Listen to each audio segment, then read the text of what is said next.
The cold Atlantic wind tore through the cliffs of Maine, sending crashing waves against the jagged rocks below.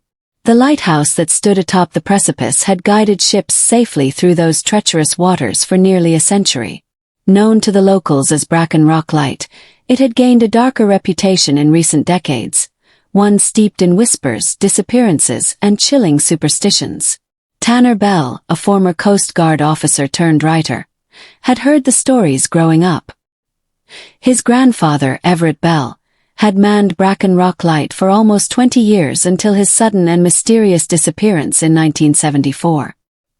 He'd left behind a single radio transmission, a garbled, nearly incoherent message about something watching from the sea. No trace of Everett was ever found. Tanner, now in his late 30s, had always been fascinated by the mystery.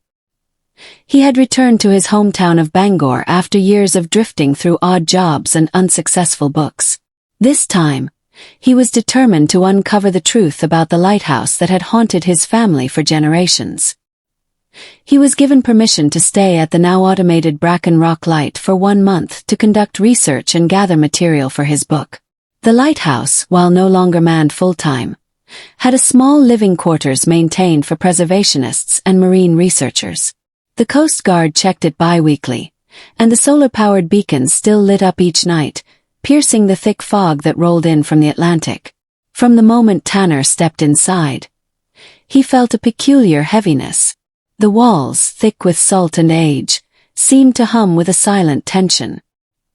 He tried brushing it off as nerves or the pressure of chasing a mystery so personal, but by the second night, he realized something was deeply wrong. Started with the footsteps. On the second floor of the tower, Tanner often heard what sounded like heavy boots pacing above him, even when he knew he was alone. Once, just after midnight, he climbed the spiral staircase to investigate, flashlight in hand. As he reached the lamp room at the top, the footsteps stopped abruptly. The room was empty, and the door had remained locked from the inside. Tanner began recording everything. Audio logs, notes, even setting up a few small cameras. What he captured was unsettling. On the fourth night, one of the cameras in the stairwell caught a fleeting shadow moving against the direction of the beacon light. It didn't walk like a person. It moved in stuttering, jerky motions. There was no one else on the island. The next day, he found something in the journal left behind by a previous keeper from the 1940s. The entry was cryptic. The sea gave us fire, but it wants it back. The light angers them. Sometimes I hear them calling. Sometimes I answer. Disturbed but emboldened, Tanner dove deeper into the lighthouse archives. He discovered that Bracken Rock Light had been built in 1881 after a series of wrecks along the coast. The original builder, Martin Griggs, vanished before the lighthouse was ever lit for the first time. His body was never recovered. Over the years, several more keepers had gone missing or left the post citing mental strain and auditory delusions. On the seventh night, Tanner woke to the sound of whispering. It wasn't in his head. He was sure of it. The voices came from the walls, echoing through the vents. One voice, low and masculine, seemed to repeat the same sentence. The sea remembers. Another voice, higher and raspier, simply laughed. He spent the rest of the night sitting in the base of the tower with a knife in hand, though he wasn't sure what he thought he could fight off. On day 10 something changed. The beacon began flickering at irregular intervals, despite being powered by a modern solar system. Tanner contacted the Coast Guard station, but they found no technical faults.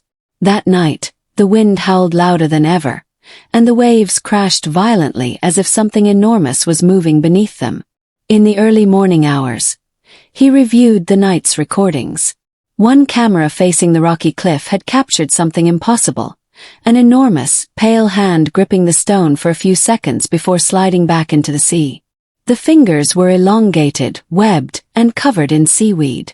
Horrified, Tanner tried contacting the Coast Guard again, but the radio was filled with static. He climbed to the top of the tower and used the emergency flare, firing it into the dawn sky. There was no response. Sleep-deprived and paranoid, Tanner began to wonder if he was unraveling like the others. He even considered leaving early.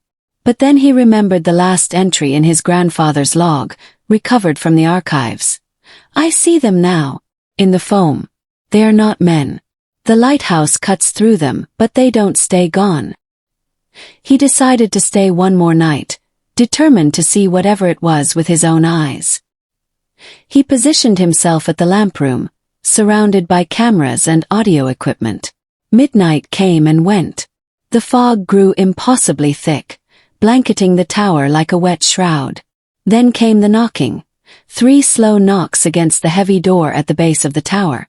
It echoed up the staircase, each one louder than the last. Tanner stared at the monitor showing the base camera, but it was pure static. Suddenly the beacon shut off. Not flickered, completely dead. Everything went dark. He fumbled for his flashlight, but when it flickered on, the light caught a shape through the thick glass of the lantern room. Something was on the outside catwalk. It stood upright but was not human. Its skin was translucent, its mouth a vertical gash of teeth, its eyes voids that pulsed faintly blue like deep-sea bioluminescence. It stared at Tanner for a long moment, unmoving. Then, with a shriek that rattled the glass panes, it dove off the ledge into the fog. The next morning, the beacon reactivated on its own. The Coast Guard arrived by boat, responding to the delayed flare. Tanner didn't mention the creature. He knew how insane it would sound, but he showed them the footage.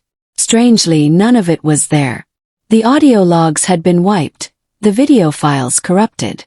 Only one thing remained. A single image from a frame on the cliff camera. It showed a tall, wet imprint of a humanoid form, as if something had stood there in the night. Tanner left Bracken Rock Light the following day and never returned. His book, The Light Between the Waves, became a minor success in paranormal circles, but he never publicly revealed the full truth. Other visitors to the lighthouse have since reported similar experiences. Footsteps, voices, shadows, but no concrete evidence has ever been recorded again.